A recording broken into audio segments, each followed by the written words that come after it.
Kan Waaqayyo isiniif haa ta'u, warra immoo faarfannaa obboleessa keenya Daawit Girmaa irratti qeeqa hojjetame tokkoon isin ibsuu barbaade viidiyoo isaa ilaallee walitti deebinaa ibsaan na caqasa. Dogoggora faarfannaa Daawit Girmaa kanaa ilaallaa. Faarfannaa tokko keessattuu dogoggorri lama jira. Lamman isaan isinitti agarsiisa. Hamma dhumaatti dhaggeeffadhaanii.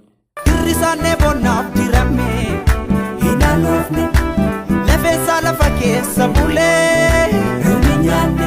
Asirratti akkas jedha. Dirrisaa eeboonnaaf dirame hin aloofne lafeensaa lafa keessa ture hin nyaannedha.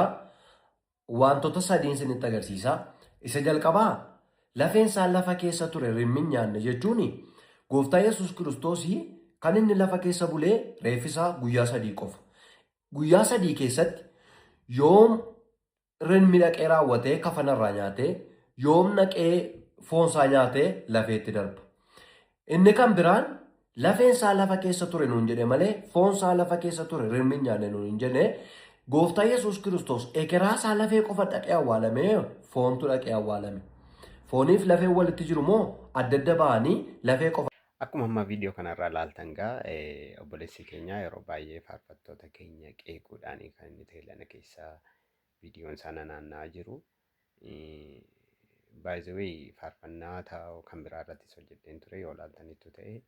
Har'a garuu faarfannaa obboleessa keenya Daawit Girmaa kanarratti akkamittiin akka inni qeeqee maaliif akka inni qeeqee dogoggora qeeqa isaatii keessa immoo akka inni jiru isinii kaasuu barbaade.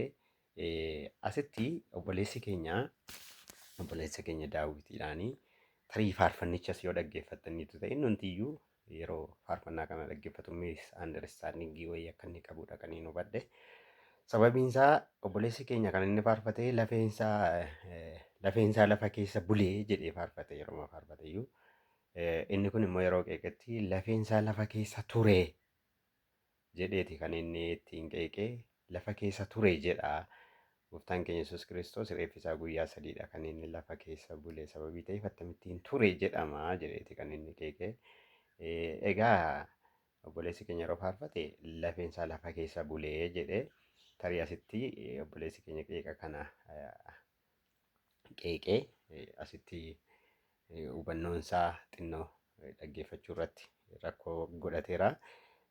Kanaan kan wal qabatu lafa keessaa akkamittiin ture Gooftaan keenya Yesuus Kiristoos reeffisaa guyyaa 3dha kan inni lafa keessa bulee jedhee dogoggorri isaa lammaffaan obboleessi keenya kuni. Gooftaan keenya Yesuus Kiristoos guyyaa 3 lafa keessa hin bulle. Ammas namoonni carraa kanaan dhaggeeffachaa jirtanii Gooftaa Yesuus Kiristoos kan inni lafa keessa bulee reeffisaa guyyaa 2 qofadha. Akkaataa qoodama guyyaatti kan warra Yihuudootaatti qoodamni guyyaa Yihuudootaatti kutaa guyyaadhaan yoo qoodne guyyaa 3 jechuu dandeenya. Sababiin isaa jimaatadha, qidaameedha, sanbata ganamadha kan inni du'aa ka'ee garuu guyyaan inni bulee guyyaa 2 qofadha. Macaafni keenya qulqulluus ragaa nuu kenna sababii ta'e gara booddeetti isiniin kenna. Jimaatadha kan inni awwaalame, jimaata galgala buleera, qidaamee galgala buleera, sanbata barii obboroo gaafa sanbata guddaa ka'ee jedha macaafni qulqulluun. Akkasittiin Gooftaan keenya Yesuus Kiristoos guyyaa 3 boolla keessa bulee utuu hin ta'in guyyaa 2 qofadha. Guyyaa 3ffaatti du'aa ka'e. Kanaaf akkasittiin akka hubattan obboleessi keenya kanarratti illee xinnoo hanqina macaafa qulqulluu hubachuu irratti bira ga'uu irratti hanqina namootaa malee wantoota sana xiinxaluu irratti rakkoo akka inni qabudha kan inni hubadhe. Namoonni toora kanaan na ilaalaa jirtanis kan akka sirreeffattan. Baay'ee isa duwwaatu hin ta'in namoota baay'eedha kan akka Gooftaa Yesuus halkan 3 guyyaa 3 boolla keessa bule jedhanii yeroo lallaba yeroo barsiisanii nan dhagaa sabii ta'e macaafni keenya qulqulluun garuu majoritiin isaa akka Yesuus Kiristoos Gooftaan keenya guyyaa 2 duwwaa yookaan 3ffaatti guyyaa 3ffaatti du'aa ka'edha kan inni ibsu. Fakkeenyaaf Maatiyos boqonnaa 20 lakkoofsa 19 irra ilaaluu dandeessu. Akkasumallee Luqaas boqonnaa 18:33 Luqaasuma boqonnaa 24 lakkoofsa 46 ilaaluu dandeessu. Kanatti dabalee ragaalee baay'een jira. Inni kan biraan ergoota keessaa immoo Qorontos isa tokkoffaa boqonnaa 15 lakkoofsa 4 irraa yoo ilaaltanii Gooftaan keenya Yesuus Kiristoos guyyaa 3ffaatti akka inni du'aa ka'ee macaafni keenya qulqulluun dhugaa nu ba'a. Kanaaf obboleessi keenya Daawit Deev kan jedhame TikTok kanaan kan beekamu obboloota keenya faarfattoota buleeyyii fi teelana ka'an kan qeequudhaan beekame kuni asitti dogoggoreeraa jechuudha. Inni hundiyyuu qeeqa isaa keessatti dogoggora kana qaba. Guyyaa sadii gooftaa Yesuus akka lafa keessan bulee guyyaa lama duwwaa bulee sadaffaatti akka inni du'aa ka'e akka nu hubattuun kanaan hubachiisuu barbaada.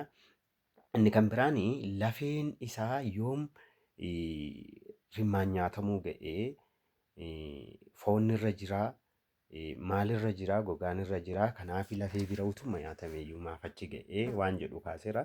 By the way macaafni keenya qulqulluun diippilii utuu hubanne obboleessi keenya koor aayidiyaan inni faarfachuu barbaade waan biraadha. Inni kun immoo piik keessaa godhee wantoota tokko silma qeeqa barbaada sabii ta'e keessaa fuudheeti kan inni gaafatu sabii ta'ee fi akkasuma rakkoo hin qabu. Obboleessi keenya waan ittiin faarfate qaba. Namoonni baay'een ittiin eebbifamanis jiru faarfannaa kanaanii.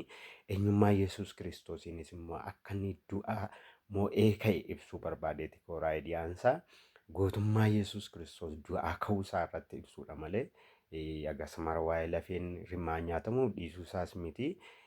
Haa ta'u garuu waa'ee lafee keessaa kan inni godhee kaasee fi macaafa faarfannaa boqonnaa 34 lakkoofsa 1920 yoo dubbisne waa'ee lafee keessaa dubbata. Kutaan suni akkas jedha. Wanti hamaan nama qajeelaatti hin baay'ataa jedha. Waaqayyo garuu kana hundumaa keessaa isa hin baasaa erga jedhee booddee 20 irratti lafee dhagna isaa hundumaa inni in eegaadha. Lafee nama qajeelaa sanaa inni in eegaa erga jedhee booddee isaan keessaas tokko illee hin cabuu jedha. Amma kutaan kuni utuu dhagni irra jiru, utuu foonni irra jiru, utuu gogaan irra jiru, utuu maal irra jiru, utuu iji irra jiru, utuu qaamni guutuun irra jiru waa'ee lafee keessaa dhaqee fuudhe. Obboleessi keenya gaafa obboleessa kana qeequ yoom gogaa bira darbee yoom lafee foon bira darbee yoom kana bira darbeeti guyyaa 3 gidduutti yoom lafee bira ga'ee jedha.